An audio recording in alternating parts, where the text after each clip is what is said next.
de la semaine, Marie de Magdala se rendit au sépulcre, dès le matin, comme il faisait encore obscur. Et elle vit que la pierre était ôtée du sépulcre. Elle courut vers Simon-Pierre et vers l'autre disciple que Jésus aimait et leur dit, « Ils ont enlevé du sépulcre le Seigneur et nous ne savons où ils l'ont mis. » Pierre et l'autre disciple sortirent et allèrent au sépulcre. Ils couraient tous deux ensemble. Mais l'autre disciple courut plus vite que Pierre et arriva le premier au sépulcre. S'étant baissé, il vit les bandes qui étaient à terre, cependant il n'entra pas. Simon-Pierre, qui le suivait, arriva et entra dans le sépulcre. Il vit les bandes qui étaient à terre et le linge qu'on avait mis sur la tête de Jésus, non pas avec les bandes, mais plié dans un lieu à part. Alors l'autre disciple qui était arrivé le premier au sépulcre entra aussi.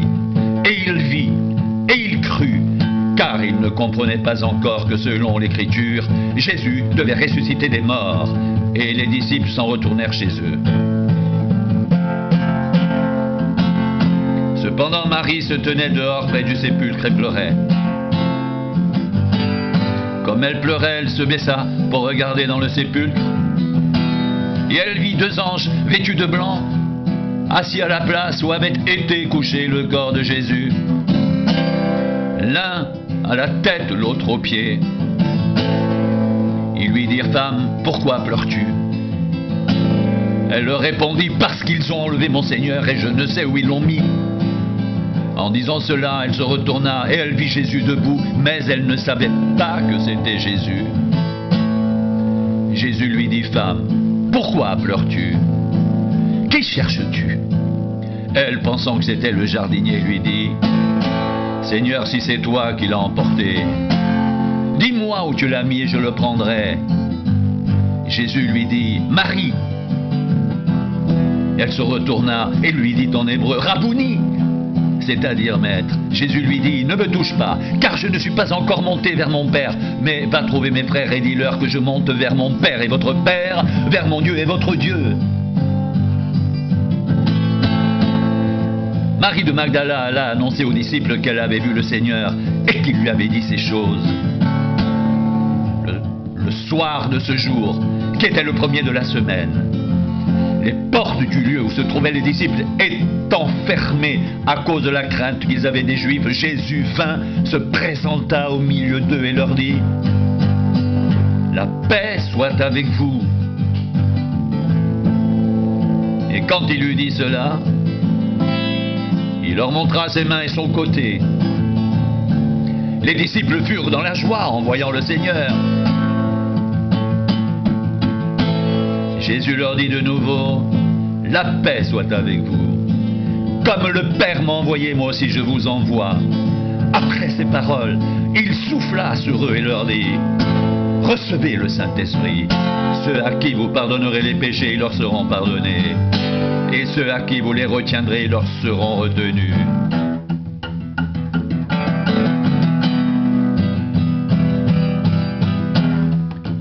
Thomas, appelé Didyme, l'un des 12, n'était pas avec eux lorsque Jésus vint. Les autres disciples lui dirent, « Nous avons vu le Seigneur. » Mais il leur dit, « Si je ne vois dans ses mains la marque des clous, et si je ne mets mon doigt dans la marque des clous, et si je ne mets ma main dans son côté, je ne croirai point. » 8 jours après cela, les disciples de Jésus étaient de nouveau dans la maison et Thomas se trouvait avec eux. Jésus vint, les portes étant fermées, se présenta au milieu d'eux et dit, « La paix soit avec vous. » Puis il dit à Thomas, « Avance ici ton doigt et regarde mes mains. Avance aussi ta main et mets-la dans mon côté. Et ne sois pas incrédule, mais crois. »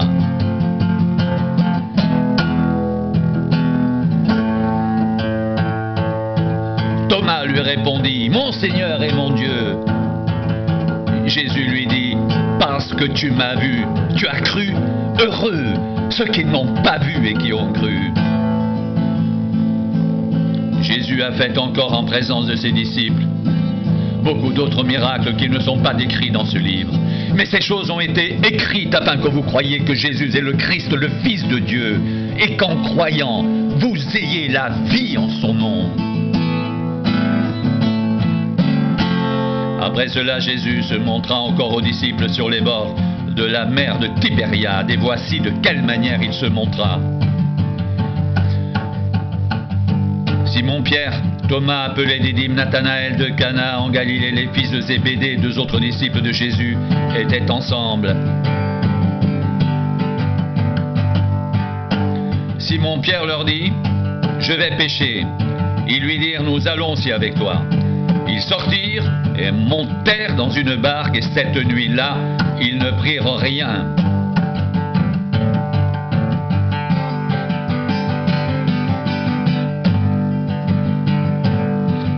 Le matin étant venu, Jésus se trouva sur le rivage, mais les disciples ne savaient pas que c'était Jésus. Jésus leur dit, « Enfants, n'avez-vous rien à manger ?» Ils lui répondirent, « Non. » Il leur dit, « Jetez le filet du côté droit de la barque, et vous trouverez. » Ils le jetèrent donc, et ils ne pouvaient plus le retirer à cause de la grande quantité de poissons. Alors le disciple que Jésus aimait dit à Pierre, « C'est le Seigneur !» Et Simon-Pierre, dès qu'il eut entendu que c'était le Seigneur, mit son vêtement et sa ceinture, car il était nu, et se jeta dans la mer. Les autres disciples vinrent avec la barque, tirant le filet plein de grands poissons, car ils n'étaient éloignés de terre que d'environ 200 coudées.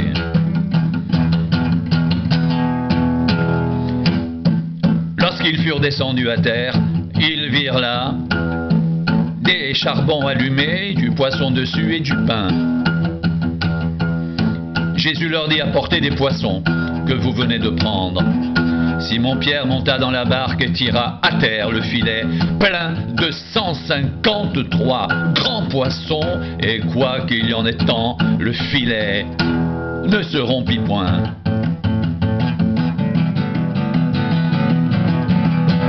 Jésus leur dit, « Venez manger. »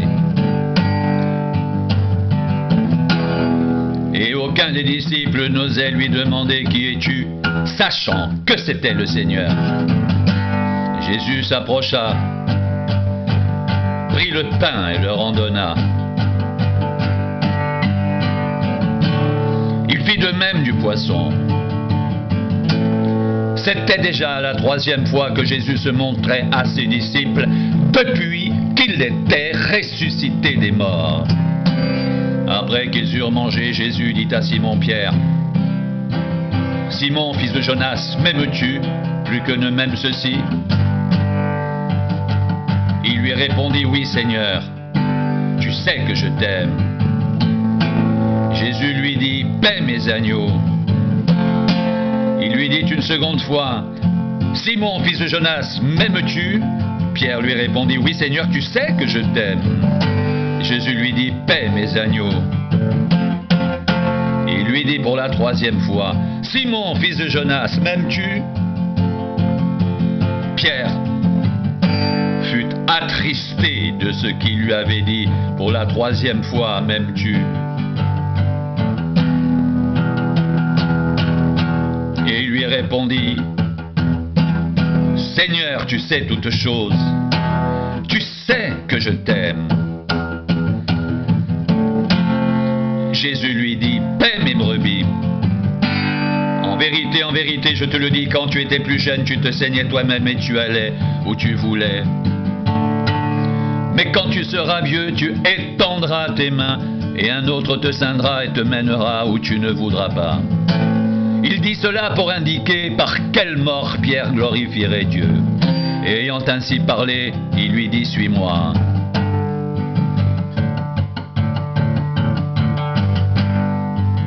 Pierre s'étant retourné vit venir après eux le disciple que Jésus aimait, celui qui, pendant le souper, s'était penché sur la poitrine de Jésus et avait dit, « Seigneur, qui est celui qui te livre ?» En le voyant, Pierre dit à Jésus, et à celui-ci, « Seigneur, que lui arrivera-t-il » Jésus lui dit, « Si je veux qu'il demeure jusqu'à ce que je vienne. Que t'importe? Toi, suis-moi. » Là-dessus, le bruit courut parmi les frères que ce disciple ne mourrait point. Cependant Jésus n'avait pas dit à Pierre qu'il ne mourrait point, mais si je veux qu'il demeure jusqu'à ce que je vienne, que t'importe.